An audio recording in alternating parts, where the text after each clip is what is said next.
Hi, this is Miss Julie. Today I'm reading Cinderella, A Royal Friend, read with permission from Disney Publishing Worldwide. The princess is coming! A crowd of girls exclaimed as they watched Cinderella's coach approach their school. Let me see, cried Emma, who had arrived at the school only a few days earlier. I want to see the princess. Don't worry, you will, replied Claire, who was the oldest. She's coming to visit us. Sure enough, the coach came to a stop right outside.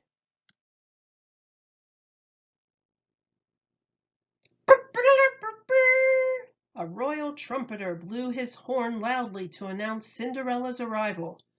Quickly, girls, gather around, said the headmistress of the school. She hurried to open the door. Welcome, your highness, she exclaimed. She and the girls curtsied as Cinderella entered the room. It's so nice to see you all again, said the princess. Cinderella liked to stop by the school to help the girls with their reading and writing. She also brought books, clothes, toys, and food. Many of the girls were poor and had few things of their own. Everyone was happy to see Cinderella, but no one was more excited than Emma.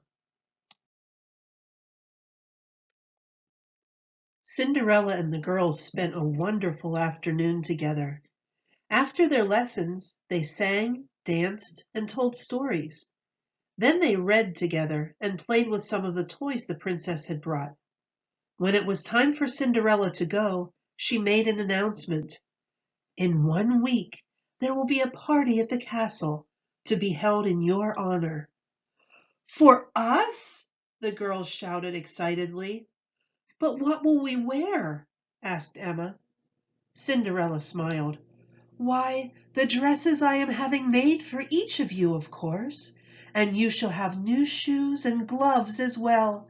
I remember how much fun it was when I got to dress up for a ball for the first time. I thought all of you would like to wear fancy gowns too.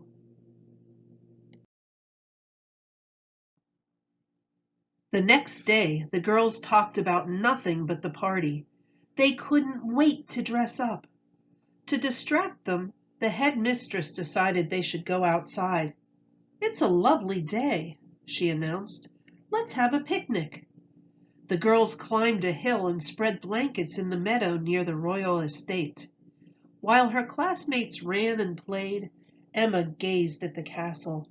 She couldn't wait to see what it looked like inside.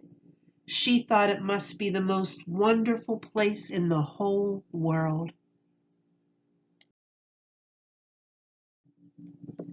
Soon, Emma noticed a group of seamstresses walking toward the castle gates.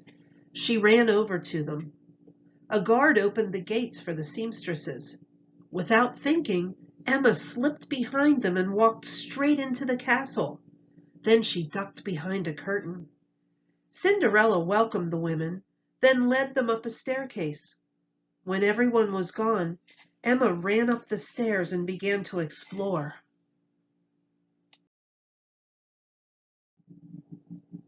In one room, Emma found a huge bed with a pink ruffled canopy.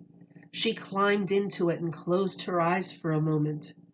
Cinderella's mouse friends, Jacques, Gus, and Mary, came out from under the bed and introduced themselves.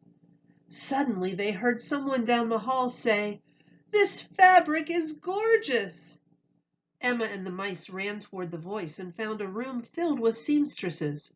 They were busy cutting satin, silk, and velvet. Come in, a seamstress called. Stand here, dear. Now, hold still. The woman began draping fabric around Emma. She thought Cinderella had sent her to model the dresses. Emma just smiled. She loved the swishing sound the cloth made. She also loved the way everyone fussed over her. When Cinderella stopped by a while later, Emma was wearing one of the dresses. More bows, please, Emma requested, and another layer of ruffles. Oh my, exclaimed Cinderella. "That certainly is a fancy dress, and you look beautiful in it."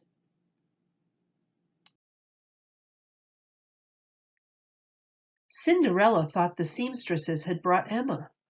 The princess remembered what it was like to do chores all day, so she invited Emma to have tea with her. They sat at a table laid with delicate china and gleaming silver. A servant brought in tea and cakes and cookies. "It must be wonderful to be a princess," Emma said between bites. "You get to wear fancy clothes, go to parties all day, and order servants around." Cinderella laughed. "When a princess wants something, she asks politely. And there's much more to being a princess than clothes and parties," she replied. "Why don't you help me this afternoon and see what a princess really does?"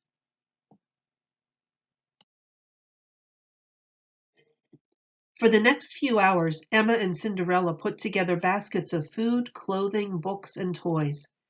Emma's favorite part was going through Cinderella's wardrobe to look for old clothes that could be donated. Soon it was time to deliver the baskets to the schools and orphanages. As they passed through the village in the royal carriage, Emma waved at a passerby. "Princess Emma," she thought. "I like the sound of that."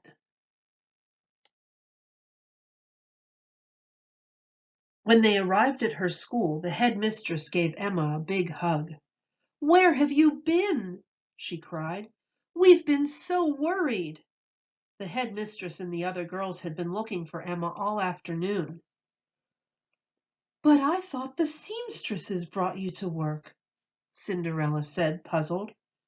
Emma explained how she'd snuck into the castle. "I'm sorry," she said.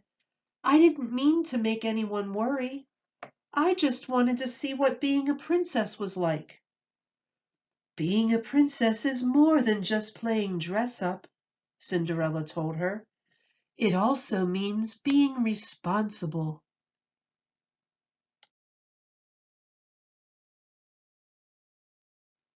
"Why don't you come to the castle each day?" Cinderella suggested. "Then you can learn more about what princesses really do."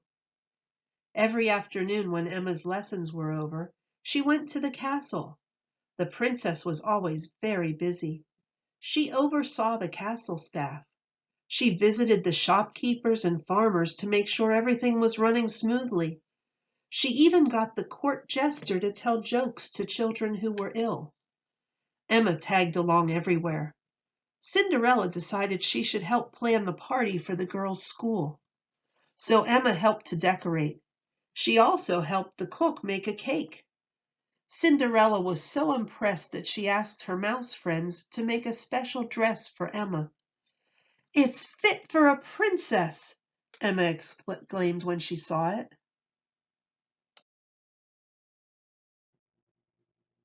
Finally, the night of the party arrived. The girls twirled around the dance floor in magnificent new dresses. "I still wish I could be a real princess," said Emma. "Because you've worked so hard, I'm going to make you an honorary princess for the evening," Cinderella said with a smile. "Oh, thank you!" the girl cried happily. She was thrilled that she'd get to be Princess Emma for one magical night.